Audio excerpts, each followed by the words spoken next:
Good morning. I said good morning to all of you, but if you only reply to me, why? Now we are good morning, sir. Let's sleep here. What is the return something? Good morning. Sound to Matala. The same answer, sir.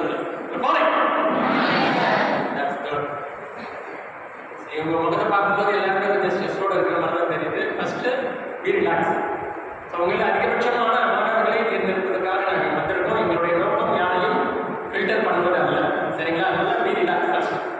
So முதலாவதாக இந்த அருமையான நிகழ்வுக்கு அனுமதி வழங்கி மிகச் சிறப்பான முறையில் எல்லா விதமான ஏற்பாடுகளையும் செய்து கொண்டு இங்கே அமர்ந்திருக்கும் கல்லூரியுடைய டீன் டாக்டர் கார்த்திகேயன் அவர்களுக்கும் டாக்டர் ராஜேஷ் பிளேஸ்மெண்ட் ஆஃபீஸர் மற்ற அனைத்து ஃபேக்கல்டி மாணவர்கள் எங்களுடைய அழைப்பினை ஏற்று சென்னையிலிருந்தும் கோவையிலிருந்தும் இங்கு வந்து உங்களுக்கு பணியாடை வழங்குவதற்காக காத்துக் கொண்டிருக்கின்ற சென்னை டிவிஎஸ் சுந்தரம் ரீக்லைனிங் லிமிடெட் இந்த குடும்பத்தை சார்ந்த திரு லோகேஷ் அவர்களுக்கும் அவர்களை வருவதற்கு நான் வரவேற்கின்றோம்.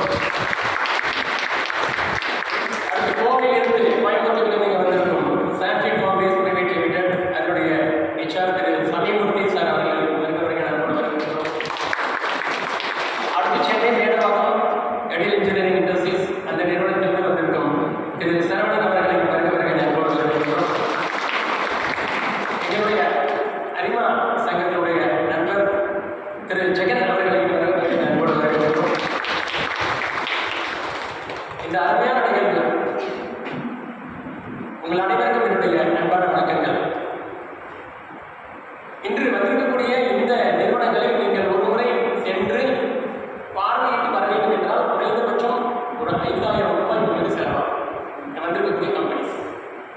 ஸோ இவங்க எல்லாருமே இன்னைக்கு உங்களை தேடிங்க நாங்கள் வந்துருக்கோம். இது இந்த ஆண்டினுடைய 7வது அரசாங்க கல்லூரி கவர்மெண்ட் காலேஜ். நாங்கள் ஏற்கனவே வெள்ளூர் GBIT திருக்குவளை LCE அடுத்து முடிச்சுட்டு பார்த்தீங்கன்னா பண்ருட்டி அந்த அரியலூர் வந்திருக்கிறோம். ஒரு காலத்தில் தனியார் கல்லூரிகளில் படிக்கக்கூடிய மாணவர்கள் தான் திறமை இருந்ததுங்கிற காலம் போய் இன்னைக்கு நாங்கள் பெரும்பாலும் அரசாங்க கல்லூரியில் படிக்கக்கூடிய மாணவர்களை மட்டுமே குறிவைத்து நாங்கள் இந்த இன்டர்வியூ நாங்கள் கண்டக்ட் பண்ணுறோம். நாம் எங்கிருந்து வருகிறோம் என்பது முக்கியம் அல்ல, எங்கு செல்கிறோம் என்பது ரொம்ப முக்கியம். ஒரு 2 நிமிடங்கள் உங்களோடு நான் இங்கே எங்களுக்கு சம்மதம் இல்லாத ஒரு செய்தியை உங்களுடைய மனதில் பதிய வைக்க நான் விரும்புகின்றேன். ஒரு 2 அல்லது 3 நிமிடங்கள் உங்களுடைய மனதிலே நீங்கள் திறந்து வைத்திருக்கிறீர்கள். இது வெற்றிக்கான மந்திரம், ஒரே ஒரு மந்திரம், ஒரு மந்திர சொல். ஏன்னா லைஃப்ல யாருக்கும் ட்ரைனிங் பாயிண்ட் எங்க கிடைக்கும் சொல்லவே முடியாது. 6 வயசுல பார்த்தீங்கன்னா ஃபுட்பால் ஈசனுக்கு நீச்சல் ஒரு பிரேக் கிடைச்சது. 60 வயசுல பறவை முடியுமாக சினிமாவில் ஒரு பிரேக். லைஃப்ல ட்ரைனிங் பாயிண்ட் என்று சொல்லக்கூடிய அந்த மந்திரத்துக்கு அந்த மந்திர வார்த்தை யாருக்கிட்டேருந்து எப்போ நமக்கு கிடைக்கும் சொல்ல முடியாது. இந்த நிமிடங்கள் கூட உங்களுக்கு கிடைக்கலாம். எனவே உங்களுடைய மனதை திறந்து வைத்திருக்க ஒரு 2 அல்லது 3 நிமிடம். இந்த உலகம் வேகமாக மாறிக்கொண்டிருக்கிறது. நன்றாக நினைவு வைத்துக் கொள்ளுங்கள். நாம் படிக்கிறோம், படித்து முடித்து விட்டோம், இன்ஜினியரிங் முடித்து விட்டோம், நமக்கு எல்லாம் தெரியும் என்று தவறாக முடிவு செய்து விடாதீர்கள். படிப்பை நிறுத்துவது என்பது வேறு, படிப்பதை நிறுத்துவது என்பது வேறு. 2க்கும் நிறைய வித்தியாசம் இருக்கிறது. உலகளவில் ஆப்பிள் செல்போன் வருவதற்கு முன்னால் எந்த கம்பெனியுடைய செல்போன் உலகம் முழுவதும் பிரபலமாக விற்றுக் கொண்டிருக்கிறது? எனக்கு நோக்கியா. குட். சரியான பதில் சொல்வதற்குடைய வார்த்தைகள் பண்ணலையா? அந்த நோக்கியா எந்த கண்ட்ரியை சார்ந்தது தெரியுமா? நோக்கியா ஆட்சி என்ன கம்பெனி, என்ன நாடு? பின்லாந்து. அவங்களுடைய பாராட்டு. அந்த நோக்கியா பார்த்தீங்கன்னா உலகம் முழுவதும் 128 நாடுகள் 1,30,000 எம்ப்ளாயிஸ். உலகம் முழுவதும் பரவியிருக்கக்கூடியது 128 நாடுகளில் 1,30,000 பணியாளர்கள் வேலை பார்த்துக்கிறார்கள். ஒரு வருடத்துக்கு அவருடைய ஆண்டு வருமானம் பார்த்தீங்கன்னா $20 பில்லியன் அமெரிக்க டாலர்கள், $20 பில்லியன் US டாலர்ஸ். லாபம் மழை கொட்டோ என்று கொண்டிருக்கிறது. ஆனால் அந்த மாதிரி லாபத்தை கொட்டிக் கொண்டிருக்கக்கூடிய அந்த நிறுவனத்தை 2013ஆம் ஆண்டில் மைக்ரோசாஃப்ட் என்ற நிறுவனம் வெறும் அடிமாட்டு ரேட்டுக்கு $7 பில்லியன் அமெரிக்க டாலர்களுக்கு அந்த நிறுவனத்தை வாங்குகிறது. ஒரு வருடத்திற்கு $20 பில்லியன் அமெரிக்க டாலர்கள் லாபம் கொடுத்து கொண்டிருக்கக்கூடிய அந்த மாபெரும் கம்பெனியை உலகம் முழுவதும் இருக்கக்கூடிய 128 நாடுகள்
இதனுடைய